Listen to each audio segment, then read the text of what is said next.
ఎవరు మీకు గ్యారెంటీ ఇవ్వరు. అర్థమవుతుందా? అలాగే మన దగ్గర క్వాలిటీ ప్రోడక్ట్స్ ఫస్ట్ దొరుకుతాయి. బెస్ట్ బ్రాండ్స్ కోకోనట్ బయట క్వాలిటీ ఉండదు. ఓకే, దీని వల్ల ఎప్పుడైతే మనం క్వాలిటీ ప్రోడక్ట్స్ అనుకుంటున్నామో ఫస్ట్ మనకి ఏం వస్తుందంటే అంటే చాలా డబ్బుతో విలువ కట్టలేదు ఏదంటే హెల్త్ అనమాట. ఆరోగ్యం మన బాధ్యత కదా. ఎందుకు హెల్త్ అవుతుందంటే అంటే ఈరోజు మీకు తెలుసో లేదో సింపుల్గా చెప్తారంటే వంట నూనె లేకుండా మనం వంట చేయలేదు కదా. ఈరోజు ప్రపంచవ్యాప్తంగా ప్రతి పేదాలు ఏమంటారు అంటే మనము హెల్తీగా ఉండాలంటే ఏ వంట ఆయిల్ వాడాలని అంటే మనం ఆలివ్ ఆయిల్ వాడాలండి. ఇంట్లో వంట చేసుకోవడానికి ఆలివ్ ఆయిల్ ఎంత ఒరిజినల్ ఆయిల్ మినిమం మనం రేటు చూసుకుంటే 1400 రూపాయలు దాకా ఉంటుంది. ఆలివ్ ఆయిల్ మనం కొనలేమన్నమాట.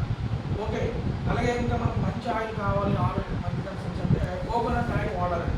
కేరళలో వాడతారు. కేరళలో ఎవరికి కూడా హార్ట్ ప్రాబ్లమ్స్ రావన్నమాట. ఓకే, ఆలివ్ ఆయిల్ మనం కొనలేము, కోకోనట్ ఆయిల్ మనం తినలేము. అవునా కాదా? ఓకే, మరి ఏ ఆయిల్ వాడాలి అంటే WHO రిపోర్ట్ ఇచ్చిందంటే ఎవరైతే రైస్ బ్రాన్ ఉండాలన్నమాట. అంటే రైస్ బ్రాన్ బయట చేయడం మనకు దొరుకుతుంది. మన రైస్ బ్రాన్ ఒరిజినల్ ఉంటుంది అనమాట. అంటే ఫిజికల్గా రిఫర్ చేసిన ఆయిల్ ఉంటుంది, 0 కొలెస్ట్రాల్ అండి. ఆ ఆయిల్ ఎంతమంది నల్లగా వాడవలసిన అవ్వదు అనమాట. మనకు 0 కొలెస్ట్రాల్, షుగర్ కానీ, బీపీ కానీ, మోటార్ కానీ, థైరాయిడ్ కానీ, పిల్లలకి ఏంటంటే హార్మోన్ బ్యాలెన్స్ ప్రాబ్లమ్స్ కానీ ఇంకోటి సమస్యలు రాకుండా మన ఆయిల్ వల్ల మనం హెల్తీగా ఉండవచ్చు అనమాట. మనం ఏదైనా చికెన్ కానీ మటన్ కానీ తింటే బయట ఆయిల్తో వంట చేస్తే మనకి మధ్యాహ్నం ఫోన్ చేస్తే నైట్ అంతా కూడా కడుపు ఉబ్బరం ఉంటుంది, తినకూడదు కాదు. కానీ మన ఆయిల్తో వంట చేస్తే ఒకసారి కానీ ఆయిల్ వాడితే మనకి అదే ఆయిల్ కావాలనుకుంటుంది, అంత బాగుంటుంది అనమాట.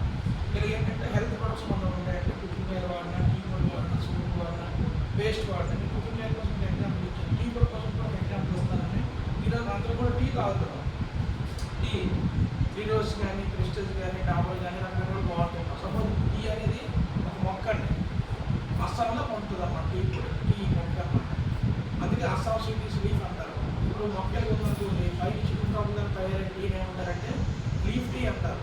మధ్యాహ్నం ద్వారా తయారైన టీని ఏమంటారంటే నాన్ డస్ట్ టీ అంటారు. కింద ముదుపుల ద్వారా తయారైన టీని ఏమంటారంటే డస్ట్ టీ అంటారు. డస్ట్ అంటే దుమ్ము ధూళి చెప్తారు. మనకి ఈరోజు తినేసి వాడుతున్నాం కదా మనందరం కూడా. రంగు ఉంటుంది, రుచి చెప్తా ఉంటుంది, రుచి యాడ్స్ వచ్చింది అంటే డస్ట్ టీ అనమాట. డస్ట్ టీ అనేది ఏంటంటే ముద్ర అంటే పూర్తిగా ఆకు ముదురుకున్న రాజకీయ ఆకునే టీ తయారవుతుంది. దాంట్లో మనం కెమికల్స్ వేసి కలర్స్ వేసి టీ కూడా తయారు చేస్తాం. దానివల్ల మనం తెలియదు మనం తాగుతున్న టీ పొడి వల్ల కడుపులో మంట, అల్సర్స్, గ్యాస్ట్రిక్స్ వస్తూ ఉంటుంటాయి. మన కంపెనీ ఏం చేస్తుందంటే ప్యూర్ చికెన్ పాములో తయారవుతున్న లీఫ్ టీ పొడి వేస్తుంది. మన టీ తాగితే కడుపులో మంట కానీ, అల్సర్ కానీ, గ్యాస్ట్రిక్స్ కానీ రావు. డైజెషన్ సిస్టమ్ బాగుంటుంది. మనం ఒక కప్ టీ తాగితే 4 గ్లాసుల భర్త రసంతో సమానమైన యాంటీ ఆక్సిడెంట్స్ ఉంటాయి మన టీ పొడి. చూసారా? అంటే ఎటువంటి వస్తువు దొరుకుతుంది, దాంతో క్వాలిటీ ఉంటుంది, దాంతో హెల్త్ ఉంటుంది అనమాట. ఇలా మనందరం కూడా పేస్ట్ వాడేవాడు. పేస్ట్ అంటే మనందరం కూడా క్లోజప్ ఆల్రెడీ వాడుతుంటాం. అందరూ ఏంటంటే ఇక్కడ మంచి అద్భుతమైన పేస్ట్ ఉంటుందండి. వేప, లవంగ, కాల్షియం 3 కలిపి పేస్ట్ తయారు చేస్తారు. వర్తమాన పేస్ట్ ఎవరికైనా సెన్సిటివ్ ప్రాబ్లమ్స్ ఉంటాయి, పళ్ళు చూడటం కానీ, పూలు వాడటం కానీ, నీళ్ళు వాడటం కానీ, మన పేస్ట్ వాడటం ప్రాబ్లమ్స్ క్లియర్ అవుతాయి అన్నమాట. చాలా అద్భుతంగా పనిచేస్తాం. ఇలా చూసుకుంటే కుకింగ్ ఆయిల్, టీ పొడి, soap, paste, hair oil, shampoo, face creams, face wash ఇలాంటివన్నీ కూడా చాలా క్వాలిటీ ఉంటాయండి. ఆరోగ్యానికి ఉపయోగపడతాయి. ఓకేనా? మంచిదే కాదండి, first of all. Okay, second అనమాట మన కంపెనీ ఏం చేస్తుందంటే ఇక్కడ ఎవ్రీ మంత్ కూడా మన ఇండియన్ మెంటాలిటీ ఎలా ఉంటుందని అంటే మనం అందరం కూడా క్రిస్మస్ దసరా అందరం బట్టలు వేస్తాం. ఆఫర్లు బోర్డులు ఇస్తామా, ఆఫర్ లేదు షాప్లో ఉంటామా? ఏ షాప్లో ఆఫర్ ఉందో చూస్తాం. అవునా కాదు? మన వెస్టీజ్ కంపెనీ ఏం చేస్తుందంటే మన అడగకుండానే ఆఫర్స్ ఇస్తున్నాం. ఏమి ఇస్తుందంటే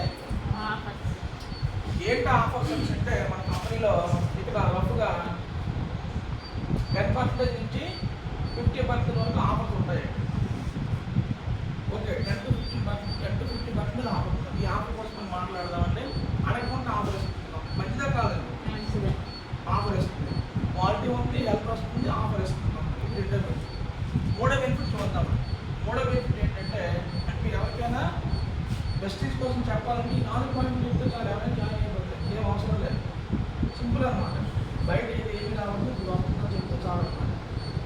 3వ పాయింట్ ఏంటంటే ఇక్కడ మనందరం కూడా ఇండియన్స్. ఎవరైనా మాత్రం కూడా ఇండియన్స్, భారతీయులు మాత్రం కూడా. ఓకే, మనకి చిన్నప్పటి నుంచి కూడా ఇండియా డెవలప్మెంట్ కంట్రీ,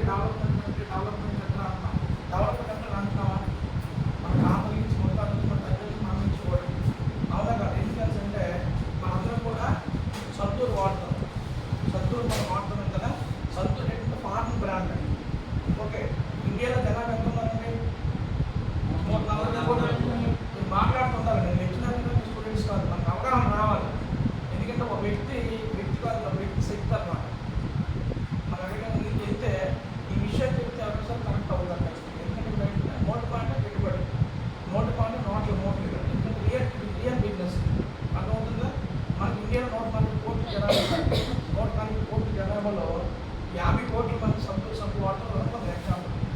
ఒక సోప్కి పావలా ట్యాక్స్ కట్ అయింది, అదర్ కంట్రీకి వెళ్ళింది అనుకుందాం. మరి 50 కోట్ల అంటే దగ్గర ఎంత అవుతుందండి? 50 కోట్ల అంటే 50 కోట్ల మంది వాడితే ఒక సోప్కి పావలా కట్ అవుతుంది. మరి ఎంత ట్యాక్స్ అదర్ కంట్రీకి వెళ్ళిపోతుంది? కొన్ని కోట్లు, దాదాపు 10 కోట్ల వరకు వెళ్ళిపోతుంది. అవునా కాదు? ఇలా చూసుకుంటే మనకు తెలియకుండానే మనం వాడుతున్న సోప్స్ వల్ల, పేస్ట్ వల్ల, అందువల్ల ఏంటంటే ట్యాక్స్ అనమాట అదర్ కంట్రీకి వెళ్ళిపోతుంది. వెస్టీజ్ కంపెనీ ఏమంటారంటే, ఇక్కడ మన ఏదైతే వెస్టీజ్ అనే company Indian brand, Indian company. Narendra Modi కూడా ఏమంటారంటే ఇండియన్ బ్రాండ్స్ వాళ్ళకి ఇండియన్ సపోర్ట్ చేయమని చెప్తున్నారు. మన కంపెనీ ఏమంటారంటే, మనం డిస్ట్రిబ్యూటర్ అయ్యామో మీరు కొనే ప్రతి 100 రూపాయల మీద కూడా కంపెనీ ఏం చేస్తుందంటే 18% అనమాట ట్యాక్స్ కట్ చేసి గవర్నమెంట్కి ట్యాక్స్ ఇస్తున్నారు. మన వెస్టీజ్ కంపెనీ ఇండియన్ గవర్నమెంట్ లాభం పొందుతుంది లేదా? ఓకే. అలాగే మనందరం కూడా షోపు అంటే 1000 రూపాయలు ఎంత కొంటున్నాం కదా రీపర్చేజ్ ఆఫర్లో, మనకి ప్రతి ఆఫర్ కూడా ₹1 కంపెనీ తీసుకుంటుంది లేదండి? ఏదో తీసుకుంటుంది కంపెనీ చాలా తెలియదు. మనకి దాదాపు అనమాట 5 కోట్ల మంది డిస్ట్రిబ్యూటర్స్ ఉన్నారు, 4 కోట్ల మంది డిస్ట్రిబ్యూటర్స్ ఉన్నారు. 4 కోట్ల మంది మంచి ₹1000 కొనుక్కున్నా 4 కోట్ల రూపాయలు రీపర్చేజ్ ఆఫర్లో కంపెనీకి వెళ్తుంది లేదండి? వెళ్తుంది కదా. ఈ రూపాయిని ఏం చేస్తుంది కంపెనీ అంటే, ఢిల్లీలో హార్ట్ ఫౌండేషన్ అని చెప్పి కంపెనీ ఒక అనాథాశ్రమం పెట్టిందండి. తల్లిదండ్రులు లేని పిల్లలకి, పూర్ పీపుల్కి, కాలు చేతులు లేని వాళ్ళకి, మరొకనమాట కేరళలో మన వరద బాధితులు అలాగనమాట ఏమైనా రాష్ట్రాల్లో డ్యామేజ్ అయిపోయి ఫైనాన్షియల్ ఇబ్బంది పడితే వెస్ట్ ఇండియన్ సంస్థ నుంచి ఫండ్స్ ఇస్తారండి. అంటే ఫండ్స్ ఎవరు? మనమే ఇస్తున్నాం. చూడండి, అంటే మనం మన ద్వారా కంప్లీట్గా అందరికీ కూడా సపోర్ట్ చేస్తాం. అంటే దీనివల్ల ఏమవుతుంది? ట్యాక్స్ అనేది మనం కట్టడం గవర్నమెంట్కి, అలాగే పేద ప్రజలకి, పూర్ పీపుల్కి హెల్ప్ చేసాం అనుకుంటున్నాం ప్రొడక్ట్స్ వాడటం వల్ల. 3 పాయింట్స్. మరి ఈ 3 పాయింట్స్ మంచివా కాదండి? Once again good morning. అందరు ఇక్కడే ఉన్నారా? సండే కదా నాకు స్పెషల్ డే. ఫస్ట్ నేను చెప్తాను, అందరు ఇక్కడే ఉండండి. జస్ట్ 1 అరగంట, పావు గంట వచ్చేద్దాం. ఫస్ట్ ఏంటంటే క్వాలిటీ పెరుగుతుంది. సెకండ్ అనమాట మనకి ఏంటంటే ఆఫర్స్ వస్తున్నాయి. థర్డ్ అనమాట మన ఇండియన్ సపోర్ట్ చేసే వాళ్ళందరూ ఉంది. ఫోర్త్ అనమాట కంపెనీ ఉంటుందంటే మనందరం కూడా సినిమాకి వెళ్తామండి. సినిమా నచ్చింది, మనం పప్పులోకి వెళ్ళామండి, భోజనం చేస్తాం, బట్టల షాప్కి వెళ్ళామండి, బట్టలు తీసుకున్నాం, ఆఫర్స్ బాగున్నాయి. పిల్లలు స్కూల్లో కాలేజీలో జాయిన్ చేసాం, ఎడ్యుకేషన్ బాగుంది, ఫీజులు బాగున్నాయి. మరి మనం ఎదుటి వాళ్ళకి చెప్తామని చెప్పమండి. వాళ్ళు మనకేంటి కూడా చెప్తామని చెప్పము. ఓకే, ఎందుకు చెప్తామండి? నచ్చింది కాబట్టి. అంటే మన హ్యూమన్ సైకాలజీ ఏంటంటే మనకి ఏదో నచ్చిన విషయం దాచుకోలేము. మరి వెస్టీజ్ అనే కంపెనీలో మనం షాప్ మార్చుకుంటే, మీరు ₹1000 కొనుక్కోవచ్చు, ₹20 కొనుక్కోవచ్చు, మీ ఇష్టం. అది మీరు షాప్ మార్చుకుంటే కంపెనీ ఏముంటుందంటే క్వాలిటీ ఇస్తుంది, డిస్కౌంట్ ఇస్తుంది, ఆఫర్స్ ఇస్తుంది. దీంతో పాటు మనకి మన ద్వారా గవర్నమెంట్ కంపెనీ ట్యాక్స్ పే చేస్తుంది. మరి ఇవన్నీ బాగున్నప్పుడు మరి విషయాలు మన ఎదుటి వాళ్ళకి షేర్ చేయొచ్చా లేదండి? కంపెనీ ఏమంటుందంటే షేర్ చేయమంటుంది, చెప్పమంటుంది. ప్రతి ఒక్క పబ్లిసిటీ. వెస్టీజ్ కంపెనీ అన్ని గౌతమ్ కాలేజీలో ఉన్నారు కదా, టీవీలో ఉంటారు. ఆయన రాజా వచ్చి పలానా కంపెనీ పెట్టింది వచ్చి ఆయన కొనుక్కున్నా చెప్పరు. టీవీ ద్వారా ఆలోచన అన్నమాట. అంటే మంచి విషయాలు ప్రజలు తీస్తారని కంపెనీ ఆలోచన. కంపెనీ ఏమంటుందంటే వాడుకుంటూ రావడం అని చెప్తుంది, ఇక్కడ కొనుక్కుంటే డిస్కౌంట్ రావడం అని చెప్తుంది, మీ పరిమితి చెప్తుంది, మీకు ఆదాయం చెప్తుంది. Company 3 points. ఓకే, ఇక్కడ ఈ విషయాన్ని షేర్ చేయడం వల్ల, మీరు వెస్టీజ్ కొనుక్కోవడం వల్ల క్వాలిటీ బాగున్నాయి, డిస్కౌంట్స్ ఆఫర్స్ వచ్చాయి. ఓకే, మనం గవర్నమెంట్ సపోర్ట్ చేసే 3 విషయాలు చెప్పడం వల్ల ఈ కంపెనీ ఏమేస్తుందంటే ఇన్కమ్ ఇస్తుందండి. ఏమేస్తుందండి? ఆదాయం ఇస్తుందండి. డబ్బులు ఎంతమందికి కావాలి సార్? అందరికీ కావాలి కదా. ఓకే, నాకు కావాలనుకోవాలి. మనం హ్యాండ్ పూర్తిగా పైకి వెళ్తాను. సమ్మెత్తం అనుకోండి, సమ్మె డబ్బు వస్తుంది. కొంచెం ఎత్తాం అనుకోండి, కొంచెం వస్తుంది. అందువల్ల రావాలంటే పూర్తిగా చేయి పైకి వెళ్తాం. అర్థమవుతుందా? అందువల్ల ఇప్పుడు ఏదైనా చెప్తానో మనలో మనం నమ్మితే వచ్చి వాళ్ళు నమ్మకాలి. నిజంగా డబ్బు ఎంతమంది కావాల్సి అంటే నాకు అనుకుంటున్నాం రాదు. మనకే నమ్మకం లేదు. అర్థమవుతుందా? ఎవరైనా అనుకుంటారనే సగం మంది చెప్పిపోతుంది. ఈ భూప్రపంచం నాకు ఏం కావాలో దానికోసం ఆలోచించాలి. నాకు ఏం నచ్చిందో నేను అది చేయాలి. నేను చేసే పనిలో ఎంతమందికి ఏమైనా మోసం జరుగుతుందా, ఎంతమంది ఏమైనా ఇబ్బంది పడతాను అనుకుంటే నేను ఆ పని చేయకూడదు. అర్థమవుతుందా? మరి మంచి పని అందరూ చెప్పమని అంటారు, నమ్మొచ్చు లేదా? మరి దీనికోసం చెప్పొచ్చు లేదా? ఏం చెప్పేది అంటే ఈరోజు మార్కెట్లో రకరకాల వ్యాపారాలు ఉంటాయి.